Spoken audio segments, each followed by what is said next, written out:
Hi, my dear friends. I hope that wherever you are and whatever time it is, you have had um, your good time for the 24 hours.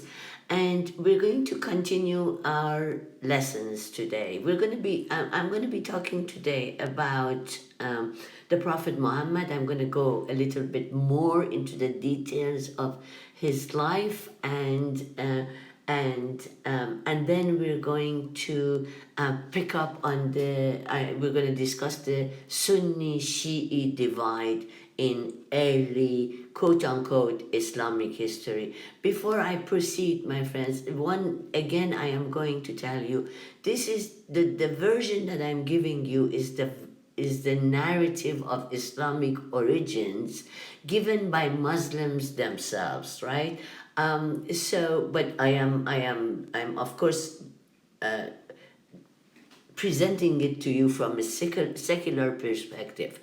But there is a critical narrative of the Prophet Muhammad's life also, which is a different story and which I will tell you at the end, at some point, at the end of the Umayyad perhaps.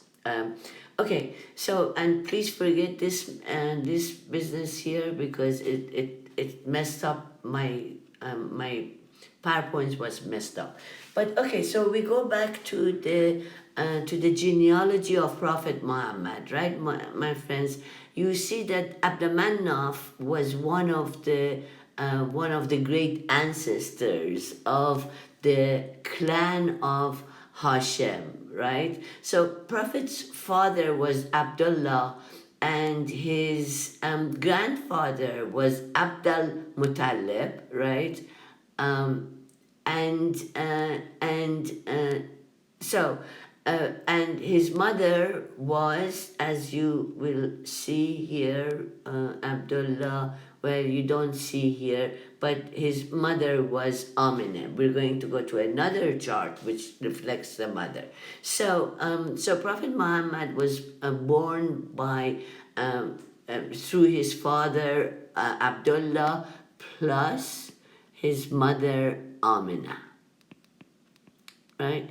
His parents died at an early age, right? Um, he died at an early age, and then therefore his upbringing first was given to his grandfather Abd al Muttalib, right? Abdul Muttalib, and then once Abdul Muttalib died, to his uncle Abu Talib, right? So he was raised basically by his uncle, by his grandfather Abdul Muttalib, and by his uncle Abu Talib. Abu Talib had a son called Ali. For now, you just remember it. So Ali was the cousin, right? The cousin of Prophet Muhammad and the son of Abu Talib. And because Prophet Muhammad was raised by his uncle Abu Talib, right? He basically grew up with his father, with Ali as sort of his brother, right? Because they were in the same household, right? So this is and then Prophet Muhammad of course marries his first wife Khadija, from whom he is, with whom he has a number of daughters. Actually, the ones that lived were Ruqayya, Kulthum, and Fatima. Fatima is the most important of these, right? But I want you to remember that, I will tell you what I want you to remember. Fatima is the most important of these because Fatima, the daughter of the Prophet, married Ali, the cousin of the Prophet, and therefore Ali became also the son-in-law of the Prophet Muhammad, right? With his daughter Fatima, right? Through his marriage with his daughter Fatima. And then from the marriage of Fatima, the daughter of the Prophet, and Ali, his cousin and now son-in-law, right? The line of what we will call the Shiite Imams developed, right? Developed. Hassan, who decided he doesn't want to follow on the footstep of his father Ali, and then Hussein. And I want you to ignore this for now, right? So this is the genealogy of Prophet Muhammad in a little bit of more of a detail. So now bear with me while I go to the beginning of my presentation, right? So we remember that at the age of from 20 to from his 20s onward. So I say Prophet Muhammad was born 570, right? Say from 20 onward, right? He go that is like in 590s, right? 590s, he starts going to Syria, right? Leads caravans to Syria, first, with his uncle when he was a child, with his uncle and whatnot. And when he grew up, he married a wealthy Meccan tradeswoman, Khadija, who actually asked his hand in marriage, right? And that tells you about the position of women in pre-Islamic Arabia, right? Because at some point it was a matrilineal society, and anyway, women had a lot of power in that society. But by the time that we come to the time of the Prophet Muhammad, the traditional narrative has it that the young daughters were being buried and whatnot, and women had lost their positions of authority in Prophet Muhammad's milieu. But not so with his wife Khadija, and as we will see, not so with his later wife Aisha, and not so with his with his daughter Fatima, and so on and so forth. But at any rate, he marries Khadija, a woman who is older than himself, but is a wealthy woman. And then he starts to take merchandise to Syria, right? Um, when he marries Khadija, he begins to conduct Khadija's business for her. So so this and we know that and so in at the age of 40, right, Prophet Muhammad is supposed to have received the first Quranic sort of surah and verses, right? At the age of 40, that is around 610, right? At Mount Hira in Mount Hira, a mountain near Mecca, where he used to go and contemplate, right, on the Mount Hira.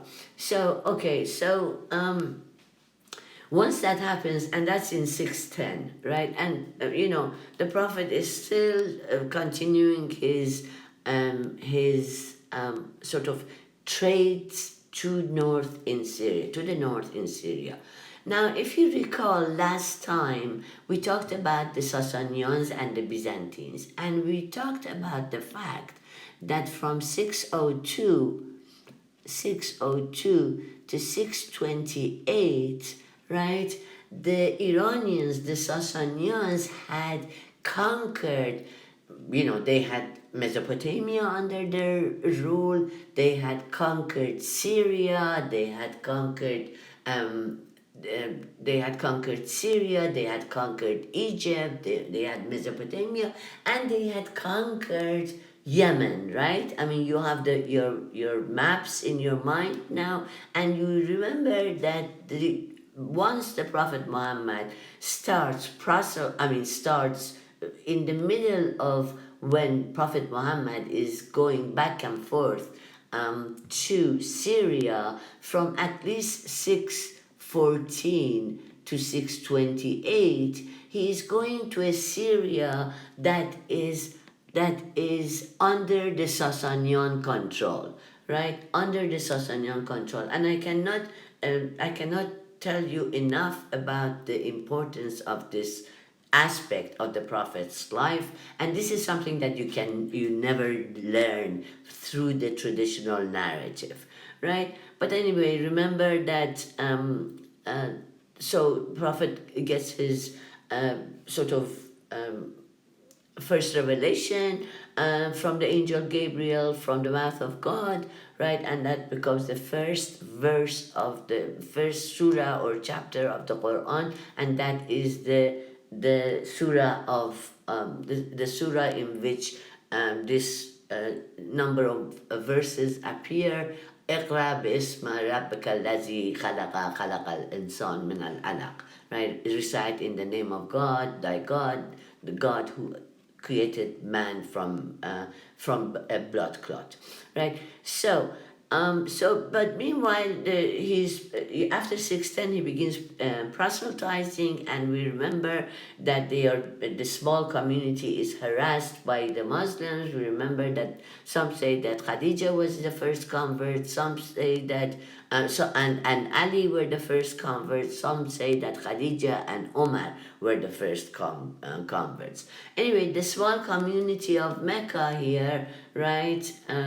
Where there are idols, right? 360 for 300, for the whole year, ostensibly. Although they're not going by a solar calendar, but they're going by a lunar calendar, right? So it's a different story, right? So, but anyway, they're being persecuted, right?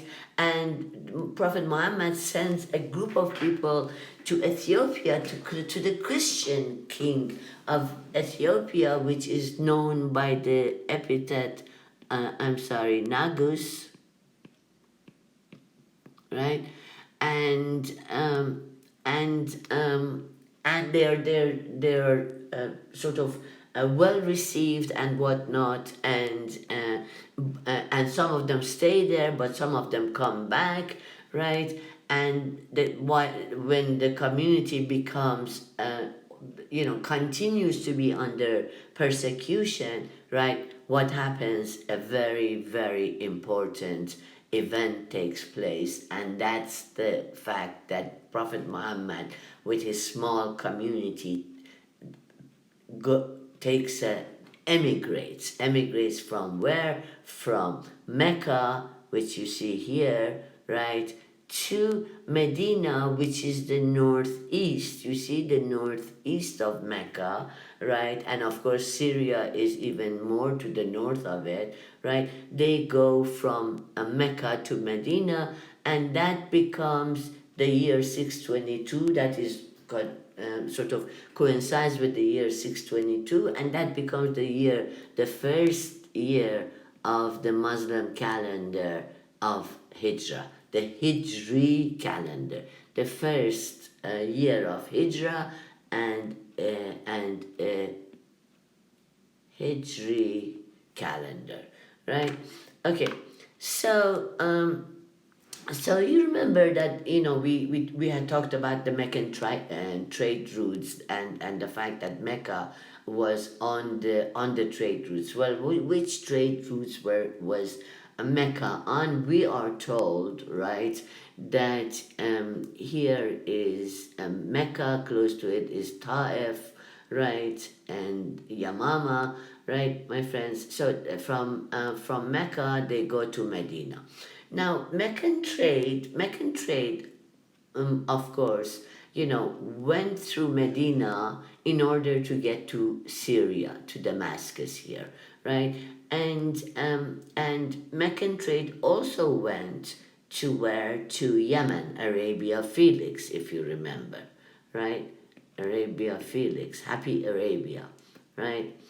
But there was another, and this is what the traditional historiography tells you, right? That there was a Meccan trade, and once Prophet Muhammad leaves Mecca, um, for Medina, where is it? Yeah, for Medina, of course, things begin to get sort of tricky with Meccans who start bothering the Medinan community, and because the Medinan community starts to prevent their road, yeah, to prevent their passage from Medina towards Syria, right? Creates problems with them, we are told. But there was another trade route, right? Another very important trade route that we are not talked about, that the traditional Islamic narrative doesn't talk about, and that is the trade of the city of Medina, right? Which in fact had direct trade, Medina, with Hira, right? The satellite state, as you remember, of the Rachmids,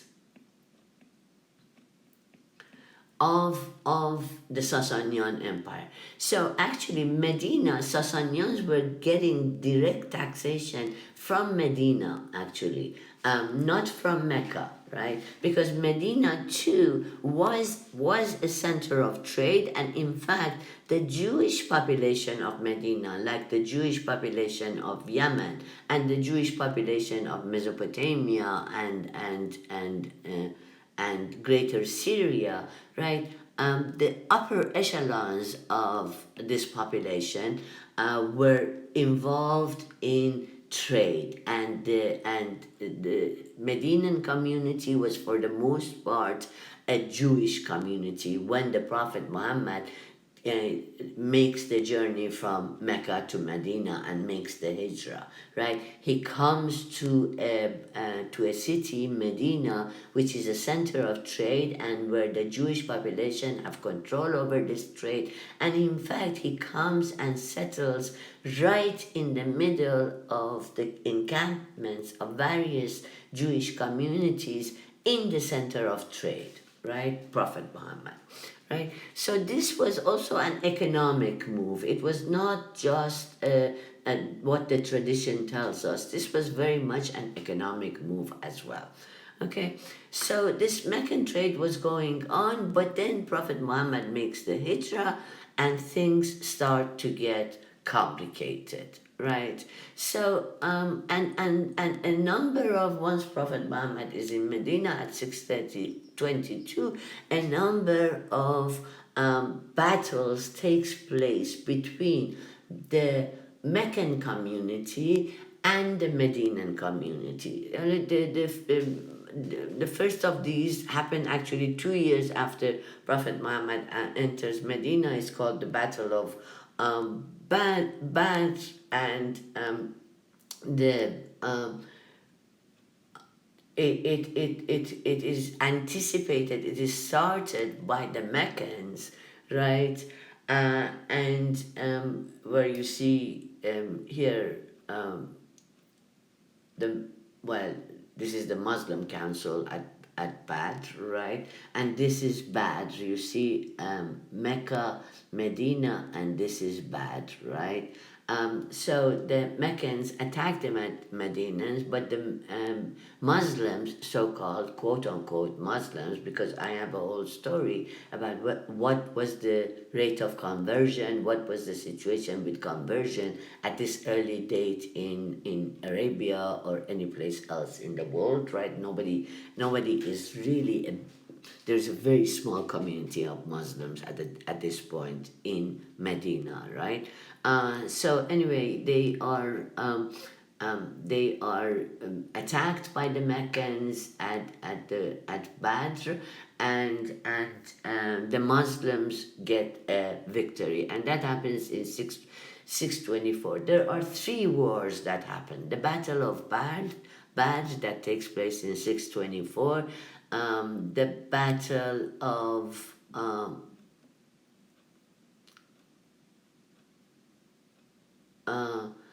Battle of Uhud. I have the Battle of Uhud, my friends, which takes place in 620 25, right?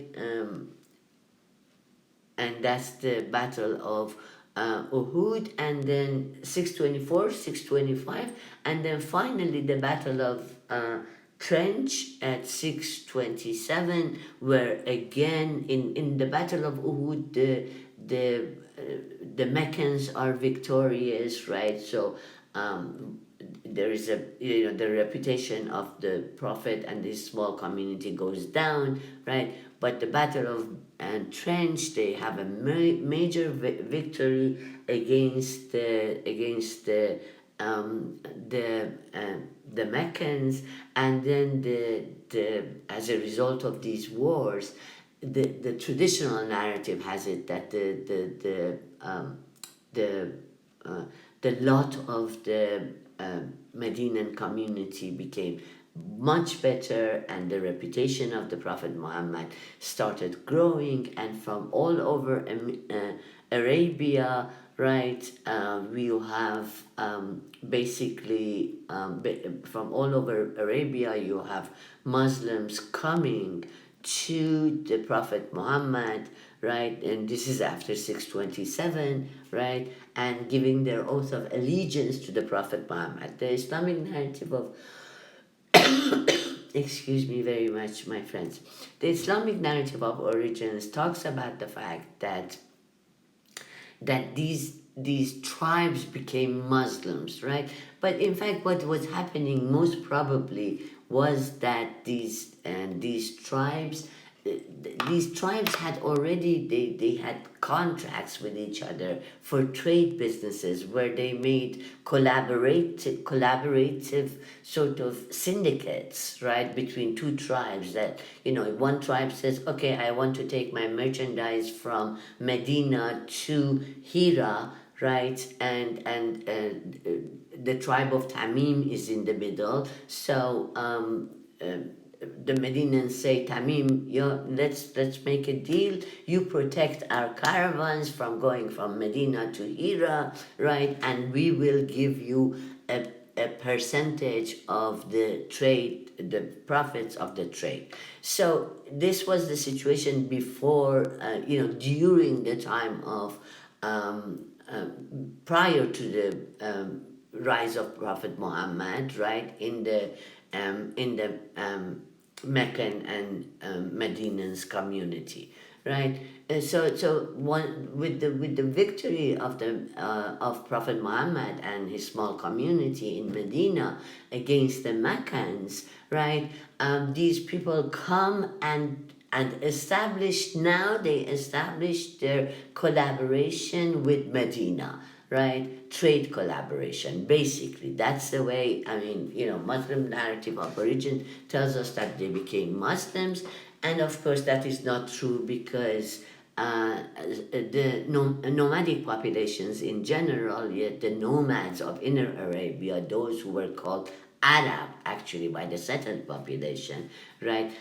These are not very much sort of into into religion is for them kind of subsidiary to everything else, right?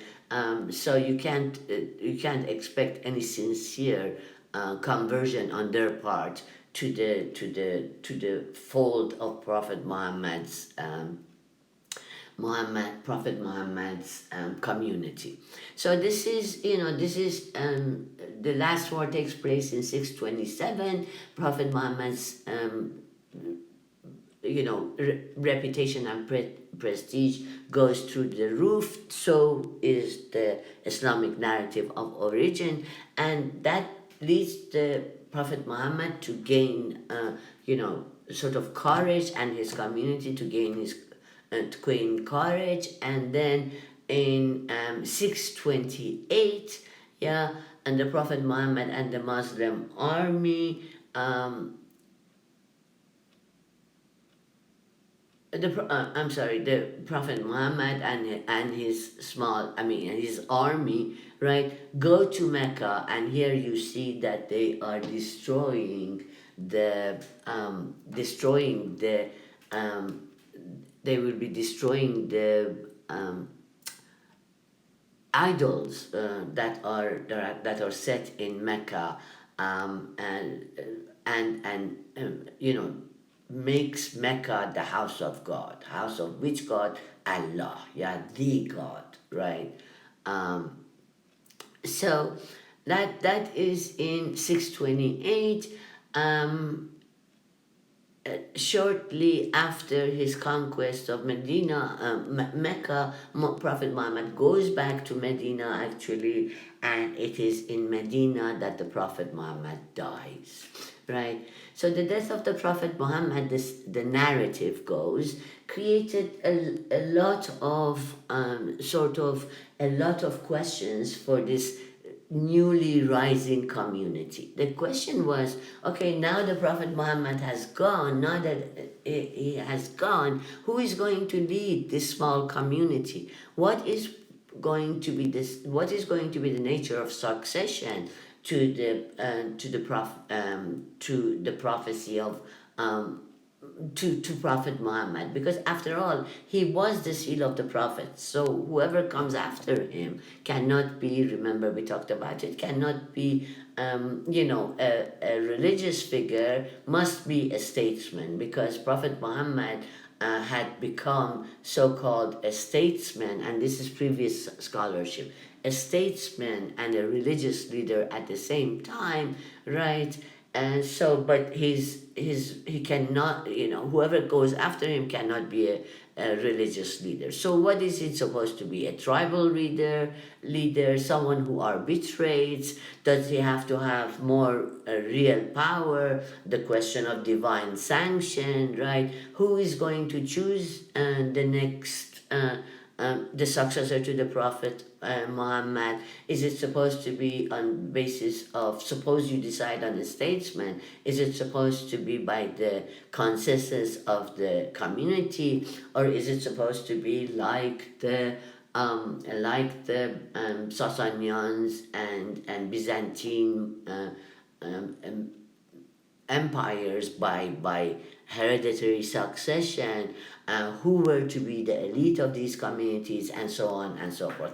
These sets of questions, are set out at 620, we are told, right? At 632 that Prophet Muhammad ostensibly dies. There are now scholarship that talks about the continuity of the life of the Prophet Muhammad after 632, right? That he does not die at 632, but anyway, that's a non-Islamic narrative, right? So anyway, who are supposed to be the elite of this community, and so forth, and so on. Of course, and my friends, I want to warn you that you have to read J.J. Saunders very, very critically, my friends, right? Because it is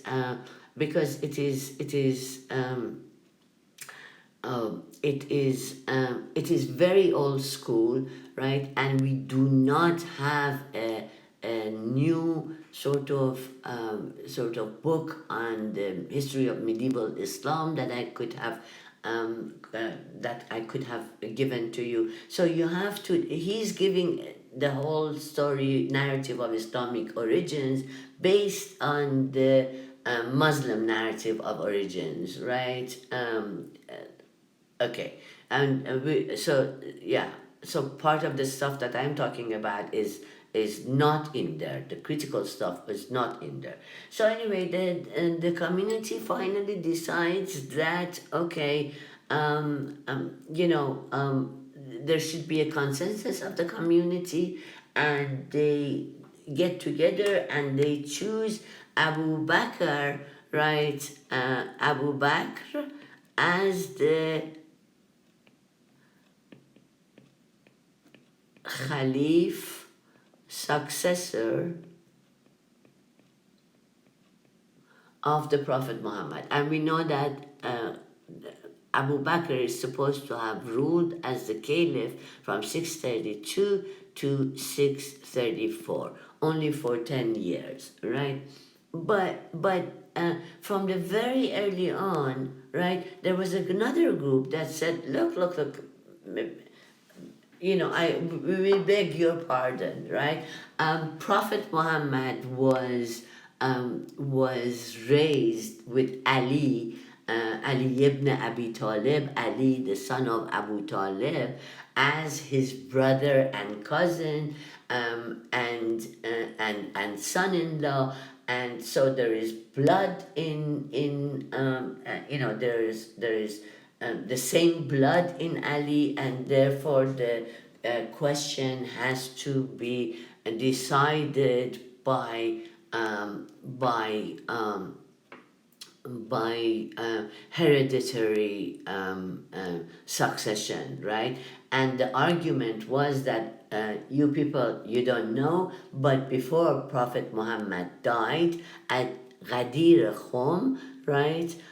Before his death in 632, he took Ali close to him, and he said, in front of a number of close relatives and whatnot, and he told Ali that he is going to be his successor. So the Shiites said, forget about your, consensus of the community. Prophet Muhammad had already decided that Ali should be his successor, but of course by giving the oath of allegiance to Abu Bakr, right, the community sets aside this hereditary claim of Ali and his family to the caliphate, right? So they argued that the succession should remain in the family of the Prophet, right? Through the line of Ali. So here you see um, Ali, which becomes the first Imam with the cap I, right? Because we have a small Imam with a small cap as the leader of prayer, but this Imam as the with the in capitalized, is a member of the family of the Prophet, right, through his cousin and son-in-law Ali. Here you see that there is one line of the Shiites that agrees to 12, yeah, 1, 2, 3, 4, 5, 1, 2, 3, 4, 5. Well, there is a sixth missing, because that sixth, according to these Shiis, has gone to occultation, and we're going to go into this further, right? And this is Imam Ali, right? The 12th Imam has gone into occultation and will reappear at the end of the times, right? And here you have the notion of Messiah, which, if you remember, we talked about it as being an Iranian notion of Messiah, and he will come back as the Messiah, and set everything straight at the end of